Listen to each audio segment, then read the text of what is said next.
Good afternoon, Hobart High School staff. This is Colleen with a little bit of information about our parent-teacher conferences. We will be doing them virtually on October 20th, and they will be from 5 to 7 p.m. So note there is a date change from October 6th to October 20th, but we have reduced it by 1 hour. It was originally set from 5 p.m. to 8 p.m. So why did we change the date? Many teachers expressed that they were not ready. They had a lot of questions about what we were expecting them to do at the conferences, how we would be handling it from changing from in person to virtually. And basically, we wanted to give you more time. So by pushing it back a couple weeks, we're going to make sure that we're fully prepared for our parents and that we do a good job and serve our families the best we can on these. So if you cannot do October 20th because of the date change, you're just going to arrange a time with either Misty or myself to do conferences at another time. We have two priorities. One is we want to inform parents about your classes. So think of at the start of the school year, how you inform your kids, your e-learners, your parents about what they should expect. How do they find information on your Canvas pages? What are your rules and classroom expectations? So think about late work. Explain your policies and anything specific to your class that they would need to know. The other goal is to inform parents of what they can do if their students are struggling. We know a lot of the e-learners are struggling right now, and we want to help parents with resources. And so this is an opportunity to do that. We want them to better understand what the school does to assist students that are struggling and what they can do as parents as well. So our expectations are Screencastify or another recorded video for parents. So if you did a Screencastify at the start of the school year, that's great. You can send that back out to them. If you did not, how did you inform students and parents of your class and their expectations? So you would need to do a Screencastify, or if there's another program that you use that you like better, you could do that as well. We just find that Screencastify is pretty user-friendly and easy to do. So like I said, you can use your initial Screencastify, or you should create one for the conferences and send that out ahead of time. By sending the information out ahead of the conferences, you won't have to repeat it. And then during the 10-minute conferences, you'll be able to spend time on what matters most rather than just going over how your class runs. So what are we doing for failing students, just so that you guys know, and if these items come up during your conversations with parents, you'll be able to answer them. We are exchanging some live learners and e-learners. We've started going through failure reports. We've noticed that the e-learners are our highest failure rates. So we're looking at students that may need to come back into the building. We also have live learners that want to switch to e-learning. And so we'll still maintain social distancing and keep the class sizes to follow CDC guidelines, but we are going to start putting some e-learners back into the building in an effort to help them.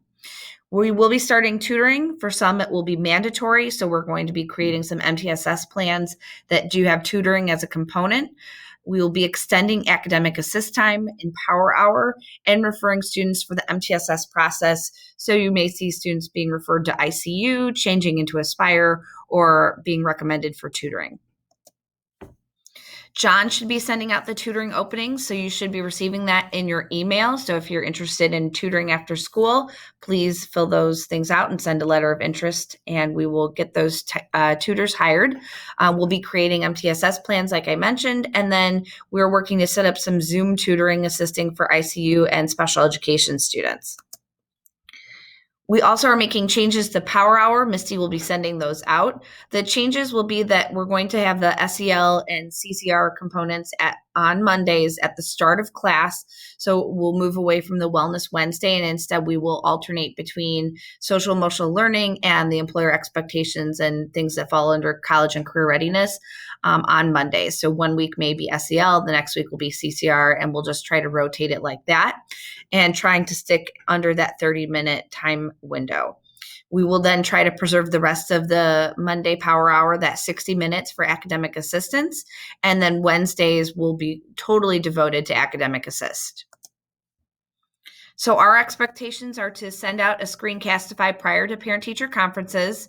And like I said, you may have already done this at the start of the year. And if that's the case, then you are good to go. And be available 5 to 7 on October 20th, unless another time was arranged with administration. What should you have in Screencastify? So on slide 3, you'll all have access to this slideshow. Slide 3, I talked about some of the things that parents need to know.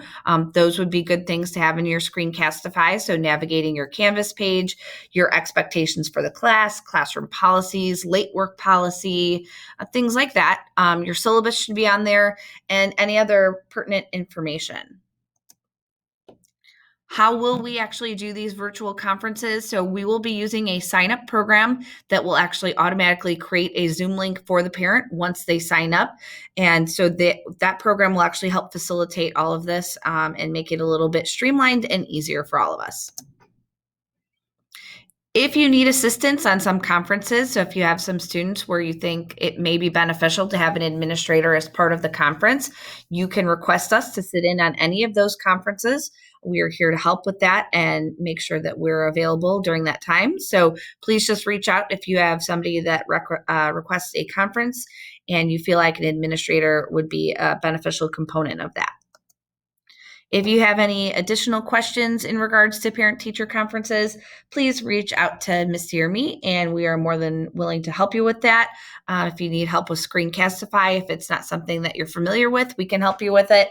And we hope that we have a successful first ever virtual parent-teacher conference.